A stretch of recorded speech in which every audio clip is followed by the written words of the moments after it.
যে রাখলে কোম্পানিতে বাইরে তিনি আছেন, দুইজন সম্পাদক উপস্থিত আছেন এবং মন্ডলের বিভিন্ন সবাইকে মেম্বারশিপ করতে বিধি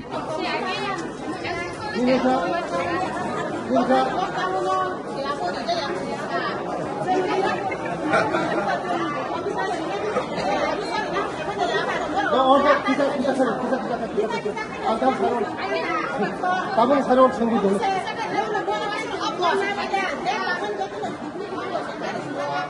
সারো তারপর বন্ধ কারোর বিল মারলাম গো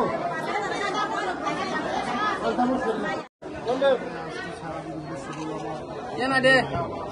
Yang ada na joker om de.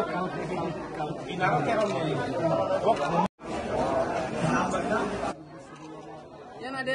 কি আপনি অভিযোগ করবেন?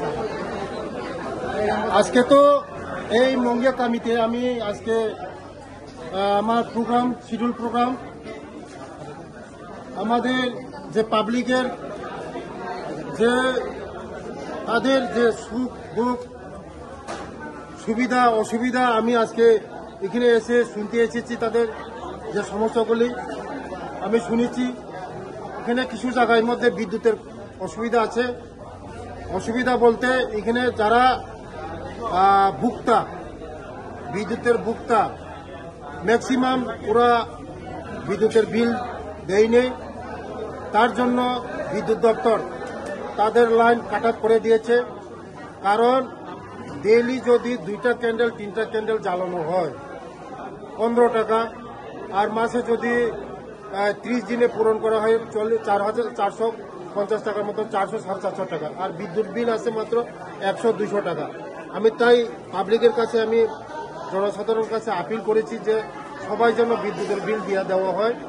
আমি বলে দিচ্ছি যে এখানে মঙ্গিয়া কামির এসডি সাহেবকে যে আজকে কালকের মধ্যে যেন বিদ্যুৎ সংযোগ দেওয়া হয়। কারণ বিদ্যুৎ ছাড়া তো এখানে জল দিতে পারে না, কোনো কিছু বিদ্যুৎ ছাড়া তো অচলই।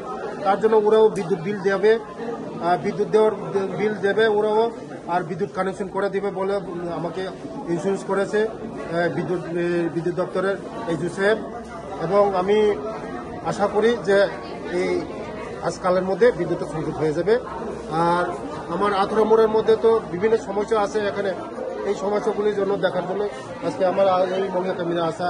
আর প্লাস আমাদের যে 30 তারিখ পর্যন্ত তো সদস্য অভিযান আছে, এটার মধ্যে আমরা আজকে যে স্পেশাল ড্রাইভ যে যারা অনলাইনে করতে পারে না, আমাদের যে গ্রাম অঞ্চলের মধ্যে তো নেটের প্রবলেম আছে এবং মোবাইল আমাদের জনজাতির কাছে মোবাইল কম আছে, তার জন্য আজকে অফলাইনের মাধ্যমে আপনারা দেখেছেন এখানে সবাই করছে।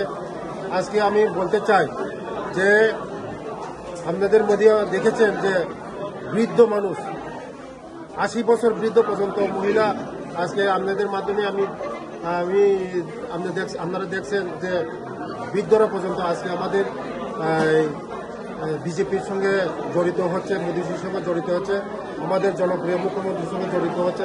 কারণ বিজেপি একমাত্র বিকল্প আমাদের জনজাতিদের জন্য বিকল্প, এই ছাড়া কোনো কিছু নেই। কংগ্রেস বলুন আর সিপিএম বলুন, সিপিএম তো আমাদের জনজাতিদেরকে শোষণ করেছে 35 বছর। জিতেন বাবু তারা আমাদের জনজাতিকে শোষণ করেছে, তার জন্য আজকে জনজাতিরা বিশ্বাস করে না এই সিপিএমের উপর এবং আমাদের বর্মন পরিবারের উপর। এই কংগ্রেস আমাদের শোষণ করেছে। এই সিপিএম আসার আগে তো কংগ্রেস ছিল, ওরা আমাদের জনজাতিকে আরো শোষণ করেছে ওরা। তার জন্য আজকে আমাদের জনজাতি গ্রাম গঞ্জে বলুন, আজকে বৃদ্ধ সবাই বলুন, আজকে শুধু বিজেপি পাহাড় সমতল সবাই বিজেপি মোদীজির সঙ্গে আছে। তার জন্য আজকে আমাদের এই কৃষক করে টার্গেট দেওয়া হয়েছিল 20,000 ক্রস করবে। আজকে দেখছেন অনলাইনে অফলাইনে সব করাচ্ছে, 30 তারিখের মধ্যে 20,000 ক্রস করে যাবে। আমি আশা করি যে আমাদের জনজাতি ভাই বোনরা সব বিজেপির সঙ্গে জুড়বে এবং মোদীজির সঙ্গে জুড়বে, আমাদের জনপ্রিয় মুখ্যমন্ত্রীর সঙ্গে জুড়বে। নমস্কার।